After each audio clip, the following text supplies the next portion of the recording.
Afternoon, everyone. See a few names. It's great to see you. Really pumped for tomorrow. Just to be home in Portland and to be playing in front of our fans in our stadium again after a long road trip. Such a privilege, and yeah, I think everyone is feeling pumped and excited. We're of course a bit tired. That was an extensive period, so we had some rest and recovery. I wish I could tell you that we were perfectly recovered. I think we're still climbing, but playing at home in front of our fans is maybe the best form of recharge recovery. So by tomorrow, I've got no doubt we'll be ready and we'll get this place rocking. Just another, an update. Yasmine Ryan's been with us. Hannah Bedford's been with us. Both are signed, and I'm sure will be announced pretty soon that they're signed. Hannah came in with a small injury, so she's been on the injury report, and Yasmine's doing great. She got here the day of the game against OL Reign, and the next day we flew. So we haven't yesterday, this week's been the first couple of sessions. Don't expect her to be ready, available to play yet because she hasn't trained much, but we'll be excited to get both players in the near future. All right, we will start with Grant Little from Stumptown Footy. Hi, Mark. Hope you're doing well. We've seen some rotation in the six between Rocky Rodriguez and Angela Salem. I was wondering if you could talk a little about what each brings to the team in that role. Yeah, I think Ange is a true six. Ange is a more natural six, and Lindsay can play the six and do it incredible. Rocky can play the six. Celeste Bourret can play the six. We got a couple of defenders that have had that and done that throughout pre-season. Rocky is an out-and-out eight, but can play the 10, can play the six, of course. And I think Ange continues to build of what her qualities are and what she brings with positioning and also decision-making in possession. Discipline when we're finishing the attack, ready for transition or defending. Discipline and knowledge.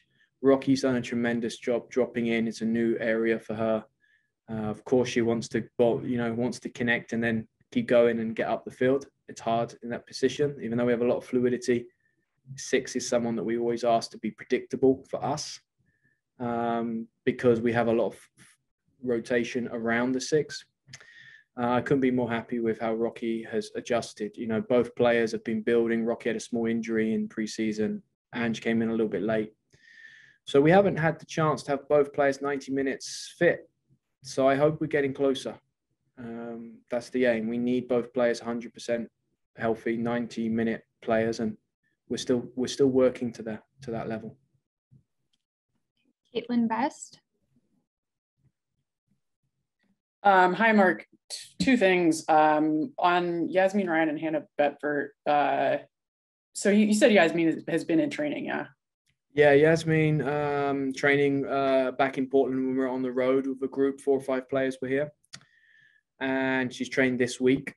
So today, first time I'd say she kind of looked like herself. And so she's with the whole team. She's had two practices, 2.5 practices with the whole team in the last 2 weeks because of our schedule. I guess limited information, obviously, but I just want to ask what you've seen from her in practice so far. And then I want to confirm that you said that they are both signed, or are they about to sign? Both signed, about to be announced at some point in the future. Now, as I say that, Hannah has a small injury. She's fine, but we're just trying to fix it and get it right. She had it in early spring. And Yasmine, if we throw her on the pitch tomorrow, she'll be fine. She'll be ready. But I think it'd be a bit irresponsible. She needs to train more and be more accustomed to who we are and what we're doing. So it's more of the process of taking care of players as they come into our team.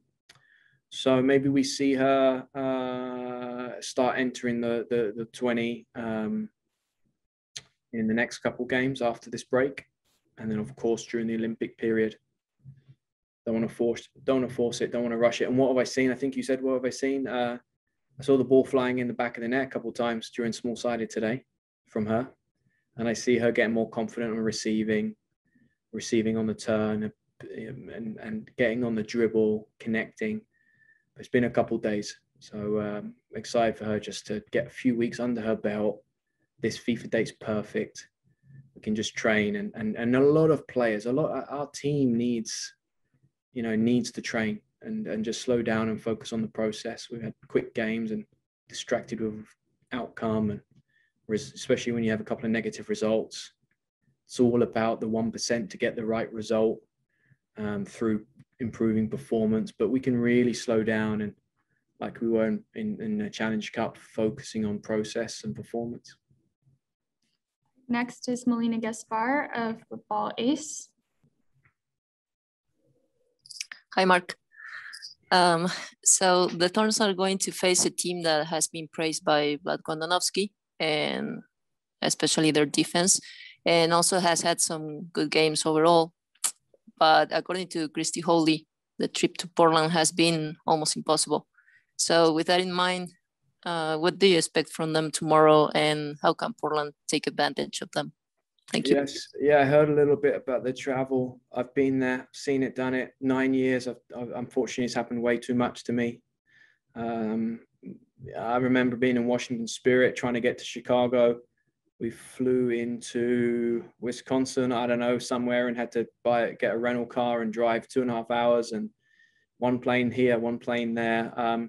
My experience has been, it often pulls a team or group together. So we're probably going to see a pissed off, very together team from Louisville tomorrow after what they've gone through.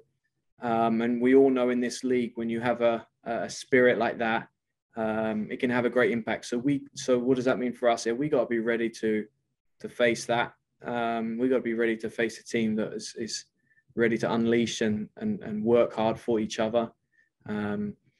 I've got a huge respect for the job that they've been doing. I love seeing how much they have supported this team, and the facilities and the resources and the staff and the structure. I think they have really come in and treated people as pros in all areas. And I think a huge respect for that. And I also think they've been smart in how they're organizing their team, how they're bringing out the qualities of a few of their special players. And they're a team. They're a team that's ready to work together, to defend together, to attack together. Of course, that's what everyone hopes to be. But Louisville are that. I think they've done a good job. Christy's done a great job in making sure they're organized. And I think it's a game that is tough because of the way they're going to come into this, but tough because of their organization. All right, next is going to go to Tyler Tatchman of the Oregonian. Hey, Coach, it's nice to meet you virtually. Just the last kind of week or so, a tough stretch of games. Is there something that you feel like you've learned about your team? I think the team is so committed and so determined and so desperate to do well for each other, to fight for each other, to solve problems for each other. They're so committed. They're so all in. That it's a huge positive. I think also there was a good lesson. So I learned that I reinforced that. And there's a good lesson that our strength is our spirit and our togetherness, but our strength is also staying very focused on process. And I think they did a tremendous job. You know, after the Orlando game, I've been around and inside a lot of groups, and that's where people could start getting a little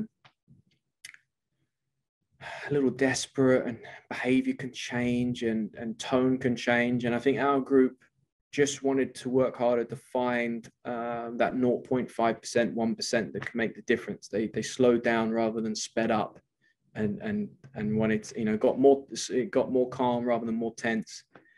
And we had a good couple of days in New Jersey and just being very realistic and keeping a cool perspective of where we're at. And Sink was probably the most important voice after the Orlando game. She said, guys, we're playing so well and doing such a great job. And the hardest part of the game is to score goals. And we're going to keep getting better in that area. When you have a leader like that, share that perspective, everything is easier. So I love their commitment, but I love their awareness in tough situations, their calmness in tough situations, and excited for them to be back at home and in front of their fans that they love to play for. Last question, we'll go back to Tyler Tatchman. Coach, what does this week of practice look like, and how do you kind of balance getting quality training while also giving them a chance to rest? Yeah, it's been tough. Be honest with you. We travel Monday, day off Tuesday, Wednesday come in, and we just start to move the limbs around a little bit, start to get the ball out. When you've had such an intensive period and then you have a day off like Tuesday, the body is saying, finally, you know, the mind, everything, the body, the mind's like, finally, you guys are shutting down. And then Wednesday rolls around and they're coming into work again. And the body's like, huh? You know, we just went hard for 10, 11 days. Can you have another day? But when the game's coming thick and fast, you know, we play Sunday, Gotham away, now Saturday home. So Wednesday was just a good small step. Thursday was another 2 steps. And today was, we look like footballers again. We look like soccer players again. And excited to be able to take a big step tomorrow. They're going to be more than ready. And I think we had a really smart, the Performance Medical had a great smart approach to building them. So prioritize the recovery still, trusting that the football, you know, will be there when it comes to the football part.